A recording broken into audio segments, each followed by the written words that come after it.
اب وہ بیوی بول رہی ہے جو علم کے اندر ہے، دربار میں آئی اور آنے کے بعد اس نے ایک فصیح بڑی خطبہ دیا اور خطبہ شروع ہوا بسم اللہ الرحمن الرحیم. بھائی ظاہر ہے کہ مجھے پورا خطبہ تو نہیں سنانا، چند جملے عرض کرنے آپ کی خدمت میں. بسم اللہ الرحمن الرحیم. الحمد علی ما انعم والشکر علی ما الہم.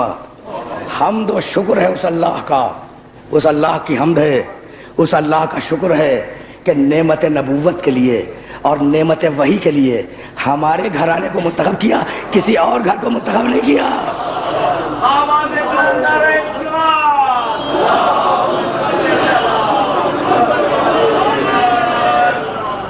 سچویشن ذہن میں ہے.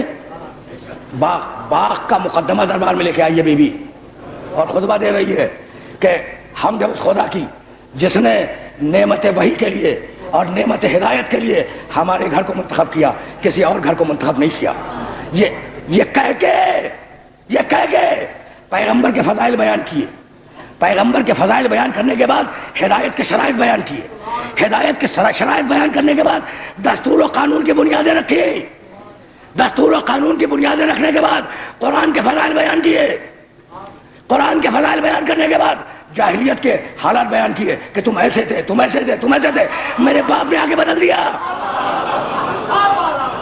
تم اونٹنی کا پیشاب پینے والے، تم اونٹنی کی مینگنی کھانے والے.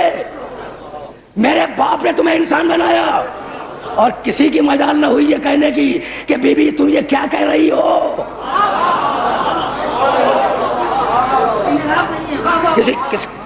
کسی کی مجال نہ ہوئی ٹوکنے کی کہ بی بی تم یہ کیا کہہ رہی ہو. محمد مصطفیٰ کے فضائل بیان کیے. محمد مصطفیٰ کے فضائل بیان کرنے کے بعد ایک مرتبہ شہزادی نے جنگوں کے حالات بیان کیے اور علی کے فضائل بیان کیے. اور علی کے فضائل بیان کرنے کے بعد فلسفہ تشریع اسلامی پہ گفتگو کی کہ حج کیوں، نماز کیوں، روزہ کیوں، زکوٰۃ کیوں. اور بیان کرنے کے بعد 7 آیتیں وراثت کی پڑھی. اب آواز دی بھائی ٹھنڈے دل سے سنے. فجعل اللہ لکم الایمان تطہیرا لکم من الشرک. بی بی بول رہی ہے اور بھرا ہوا دربار ہے. بھائی میں آپ کی توجہات خصوصیت سے اس منزل پہ مبذول کرانا چاہ رہا ہوں. بی بی جب آئی ہے نا تو ام ایمن کے شانے پہ ہاتھ رکھ کے آئی ہے. ام ایمن کون ہے؟ کنیز. اچھا کس کی کنیز؟ رسول کی کنیز. رسول کے انتقال کے بعد وراثت میں شہزادی کو ملی ہے. اس جملے کو ذہن میں محفوظ رکھیے گا. ام ایمن رسول اسلام کی کنیز ہے. رسول اسلام کے انتقال کے بعد وراثت میں شہزادی کو منتقل ہوئی. تو ام ایمن کے کندھے پہ ہاتھ رکھ کے آئی اور خطبہ دیا فجعل اللہ لکم الایمان تطہیرا لکم من الشرک. اللہ نے ایمان کو تم پر اس لیے واجب کیا کہ تمہارے دلوں کو شرک سے طاہر کر دے. والصلاۃ تنزیہا لکم عن الکبر. اور نماز کو اس لیے واجب کیا کہ تمہارے دماغوں سے تکبر کی ہوا نکل جائے.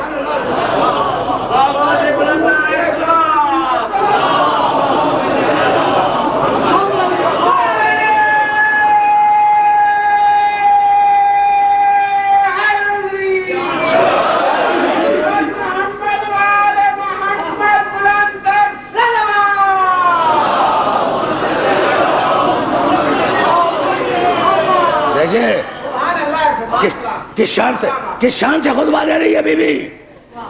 والصلاۃ تطہیرا عن الکبر. نماز کو اس لیے واجب کیا کہ تمہارے دماغوں سے تکبر کی ہوا نکل جائے. والصوم تثبیتا للاخلاص. اور روزے کو اس لیے واجب کیا کہ پتہ چل جائے کہ امر الہی کی اطاعت میں کون مخلص ہے کون مخلص نہیں ہے.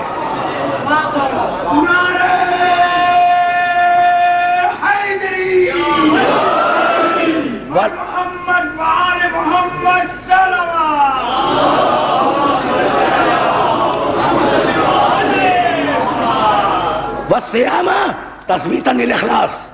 اخلاص کو جانچنے کے لیے روزے کو واجب کیا. والزکاۃ تزکیۃ للنفس والنماء فی الرزق. اور زکات کو اس لیے واجب کیا کہ تمہارے نفوس کا تزکیہ ہو جائے اور تمہارے رزق میں برکت عطا ہو. والحج تشعیدا للدین.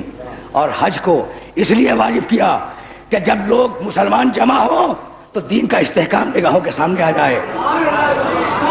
شہزادی بول رہی ہے والعدل تنسیقا للقلوب، اور عدل کو اس لیے لازم کیا معاشرے میں کہ دلوں میں محبتیں پیدا ہو جائیں. اگر کہیں نفرتیں نظر آئیں سمجھو کہ معاشرے میں عدل نہیں ہے. والعدل تنسیقا للقلوب، عدل کو اس لیے واجب کیا پروردگار نے کہ معاشرے میں محبتیں پیدا ہو جائیں. وطاعتنا نظاما للملہ، اور ہماری اطاعت کو اس لیے واجب کیا کہ امت میں ایک نظام پیدا ہو جائے. وامامتنا امانا من الفرقہ، اور ہماری امامت کو اس لیے واجب کیا کہ تمہارے اختلافات ختم ہو جائیں. بھائی اس جملے پر رک رہا ہوں میں. شہزادی بھرے دربار میں کہہ رہی ہے کہ اللہ نے ہماری امامت کو واجب کیا. بھرے دربار میں، بھائی دربار کی سچویشن ذہن میں ہے، صورتحال بھرے دربار میں شہزادی کہہ رہی ہے کہ اللہ نے ہماری امامت کو واجب کیا، اور بھرے دربار میں کسی کی مجال یہ نہ ہوئی کہ شہزادی کو ٹوک کے کہتا کہ بی بی امام تو ہم بنا چکے.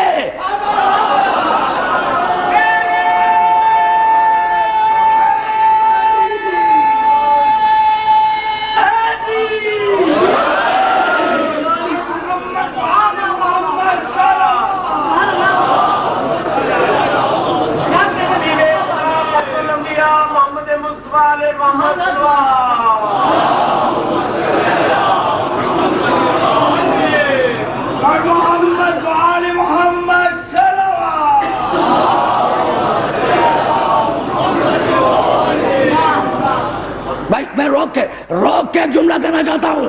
بھائی نماز شہود ہے، پڑھتے ہوئے آپ دیکھ سکتے ہیں، لیکن نماز کیوں واجب ہوئی؟ غیب ہے. میں نے بات کہہ دی. بھائی رکھا ہوا روزہ آپ دیکھ سکتے ہیں کہ روزہ رکھا ہوا ہے، لیکن روزہ کیوں واجب ہوا؟ یہ غیب ہے. تو بیوی کی نگاہ علم الہی کے غیب کو دیکھ رہی تھی اور بتلا رہی تھی. توجہ رہے، بتلا رہی تھی کہ بھائی روزہ اس لیے واجب ہوا، نماز اس لیے واجب ہوئی، حج اس لیے واجب ہوا، زکات اس لیے واجب ہوئی، عدل کو اس لیے واجب کیا گیا، ہماری اطاعت کو اس لیے واجب کیا گیا، اور ہماری امامت کو اس لیے واجب کیا گیا. تو جیسے ہی کہا کہ ہماری امامت کو واجب کیا گیا تو کوئی تو کہہ دیتا کہ بی بی تم یہ کیا کہہ رہی ہو، ہم امام تو بنا چکے ہیں. تو بھائی اب کچھ بات سمجھ میں آئی. شہزادی خرمے کے درختوں کا مطالبہ کرنے نہیں گئی تھی، یہی بتلانے گئی تھی کہ تمہارے بنائے ہوئے امام اور ہیں، اس کے بنائے ہوئے امام اور ہیں.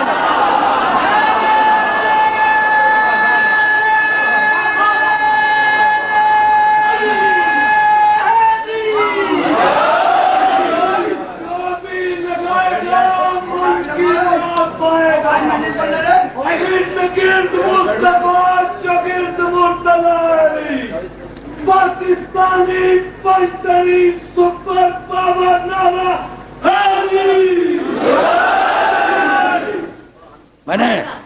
میں نے اپنے محترم سننے والوں کو بہت سہمت دی، لیکن بات کو آگے لے جانا ہے. تشریح اسلامی کے فلسفے پہ گفتگو کی، کر دی نا گفتگو. نماز یوں واجب ہوئی، روزہ یوں واجب ہوا، اور جب سب کہہ چکی تو ایک مرتبہ، بھائی توجہ رہے، ایک مرتبہ 7 آیتیں پڑھی وراثت کی جو قرآن میں ہے. للذکر مثل حظ الانثیین یرثنی و یرث من آل یعقوب. آیتوں پہ آیتیں پڑھ رہی ہیں، اور جب 7 آیتیں پڑھ لی وراثت کی تو حاکم کو مخاطب کر کے کہا کہ بھائی یہ کون سا فلسفہ ہے؟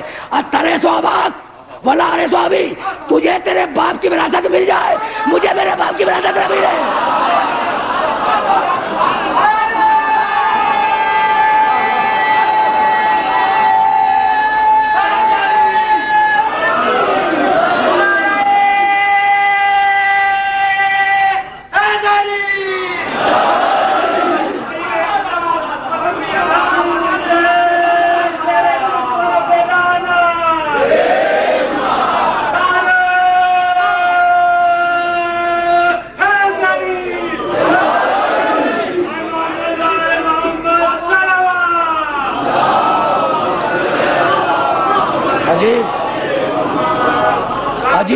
عجیب مرحلہ بگڑے ترے سوابات تجھے تیرے باپ کی میراث مل جائے اور مجھے میرے باپ کی میراث نہ ملے.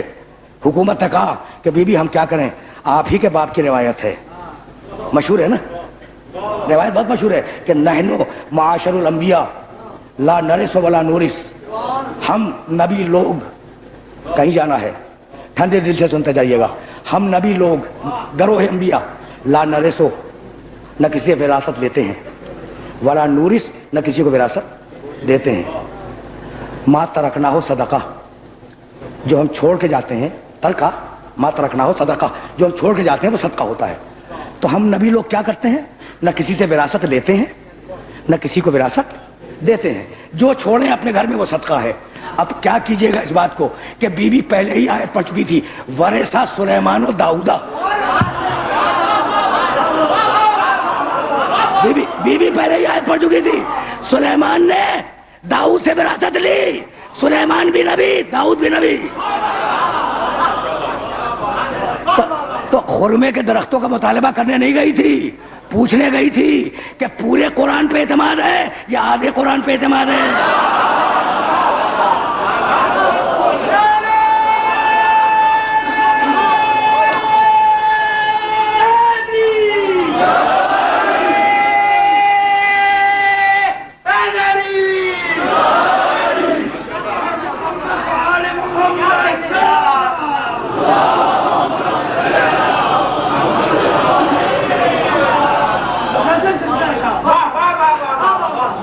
بھائی بہت توجہ رہے.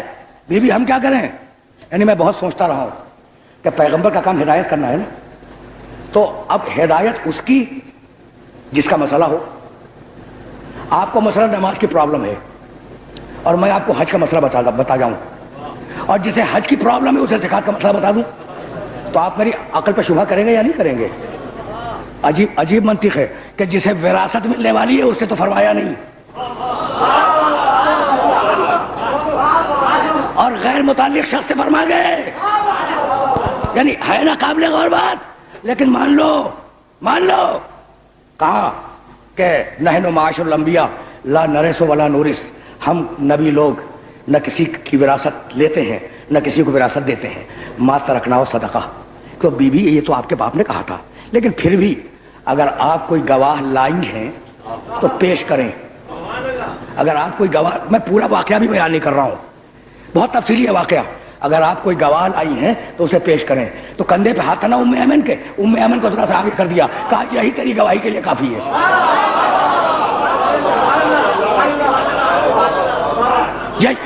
یہی تیری گواہی کے لیے کافی ہے. کہا کنیز کی گواہی قبول نہیں ہے. بھائی توجہ رہے, کہا کنیز کی گواہی قبول نہیں ہے. کہا میں بحیثیت کنیز کے پیش بھی نہیں کر رہی ہوں. بھائی یہ کنیز ہے رسول کی اور وراثت میں مجھ تک آئی ہے, تو اگر وہ روایت صحیح ہوتی تو ام ایمن میرے گھر میں نہ ہوتی.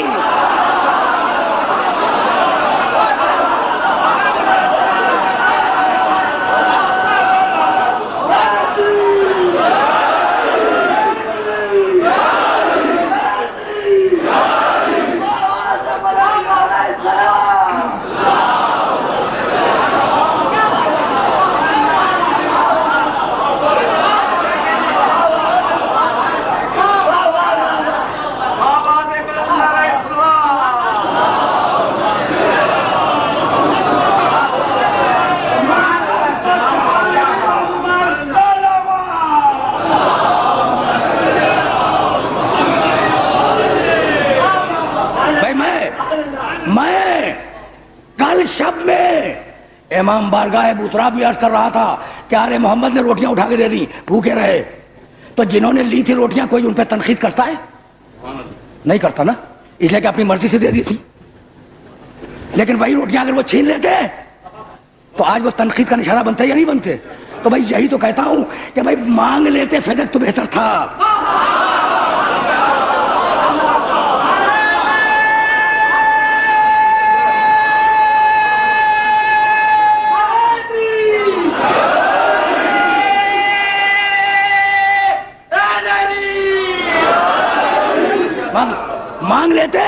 مانگ لیتے تو بہتر تھا, اس لیے کہ بی بی کی نگاہوں میں خرمے کے چند درختوں کی کوئی اہمیت نہیں تھی. تم یہ سمجھتے ہو کہ وہ خرمے کے چند درخت انہیں مانگنے گئی تھی؟ بھائی جس کے محل میں جنت ہو،